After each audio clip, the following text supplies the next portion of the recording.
And believe me, man, I was thinking about what I was saying, because he was watching me like a rough guy watches you. And a rough guy watches you like this. He thinks, if you say one thing that indicates contempt, you're going to bloody well pay for it. I've dealt with lots of strange people in my life. Well, I'm a clinical psychologist, and that isn't to say that everyone that I've dealt with was strange, because that's not the case. But I have encountered some very strange people, and you know, the way to deal with strange people is you never lie to a strange person. That's the thing, especially if they're paranoid. You never lie to someone who's paranoid. It will come back to bite you. And if you're in an extreme situation with someone who's very unpredictable, the only thing you have that works is the truth. That works. I'll tell you a little story. This is in my book. So I had this landlord in Montreal. He lived next door to me, and he was an ex-Hells Angels biker. He'd spent a lot of time in prison, and his wife had borderline personality disorder, and she committed suicide when I lived there. And he was a rough guy, and he was a Quebecois. He spoke Joual, which I could hardly understand. And he didn't really know what to make of me, and I didn't really know what to make of him. But we got along, you know, and I was very careful talking to him, as you might imagine. But my wife and I went over there, and we had a spaghetti dinner one night, and we sort of communicated, and I bought a poster from him because he made these wooden posters that had neon on them, and that's how he made a living. He'd kind of trained himself to be a bit of an electronics guy, and so he made these things. And he was trying to quit drinking, and we talked about that. He was a lot older than me. He was like 20 years older than me. I was about 25 at this point. We got along pretty well. But every now and then he'd go out and drink, and he could really drink, you know, like he was one of these guys who could drink like 60 beer. And you think, well, no one can drink that much, and you're wrong.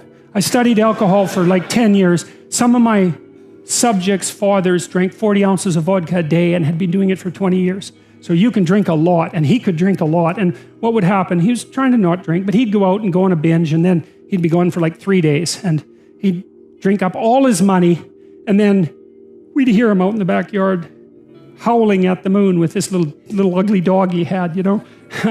And he'd howl, and the dog would howl, and he'd howl, and the dog would howl, and it was rather unsettling and made my wife nervous. And but worse, you know, now and then he'd come to the door at like 3 in the morning, and he'd knock on the door, and he'd be standing there.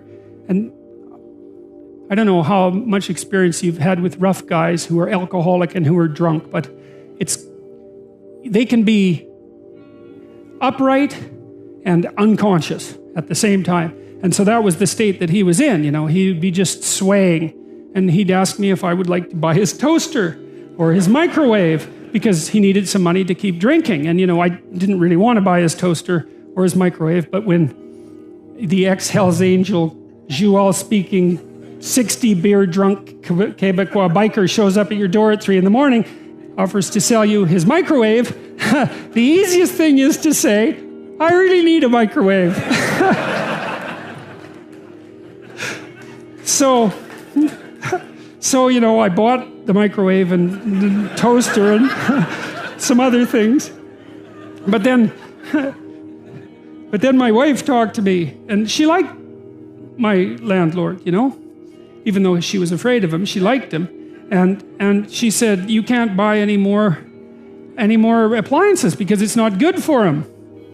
And I thought, that's an interesting problem. You know, so what the hell am I going to do about this? Because no, I don't want to buy your microwave. Just doesn't seem to be the right answer at 3 in the morning.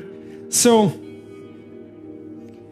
one time he took me out on his 750 Honda, and he put me on the back of it. He wanted to show me his lair, I guess, his hangouts. And I got his wife's helmet on, but it didn't fit. It just sit on the top of my head.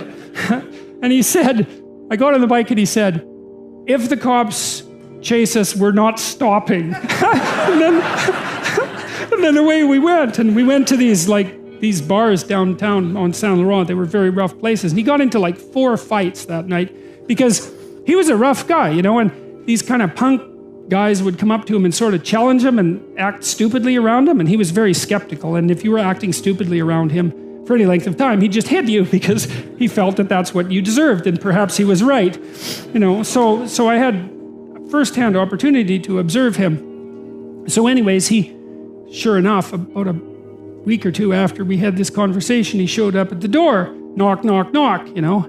I opened the door and he was standing there, you know, with his eyes kind of half closed, and he was swaying. And he had, I don't remember what the appliance was this time, but he wanted to sell it to me.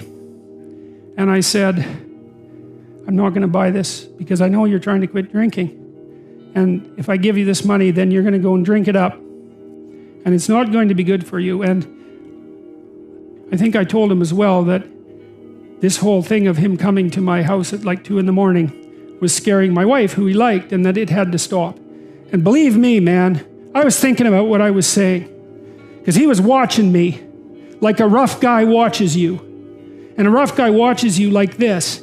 He thinks, if you say one thing that indicates contempt, you're going to bloody well pay for it. And so I was finding my words like, you know, I was crossing a swamp and trying to look for the rocks underneath the surface. And I said what I had to say very, very carefully. And he looked at me for about 15 seconds. And that's a long time to be looked at 3 a.m.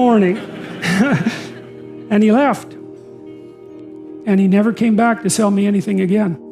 And we got along fine. But that's a good illustration of this issue with regards to truth and success in the strange land, because I was in the strange land when I was talking to my neighbor, my landlord then, and I managed to say what was true carefully enough, so despite the fact that he was a very violent person and that he was a very intoxicated person and that he had every reason to be suspicious of me, and we couldn't communicate very well, and I didn't do what he wanted, he took it and he left, and there was no problem, and life went on just fine after that.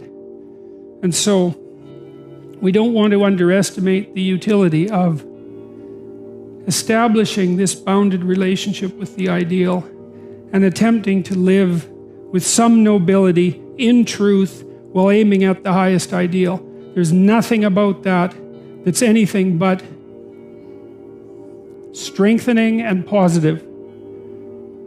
And it's exactly what you need to set against the catastrophe and uncertainty of life.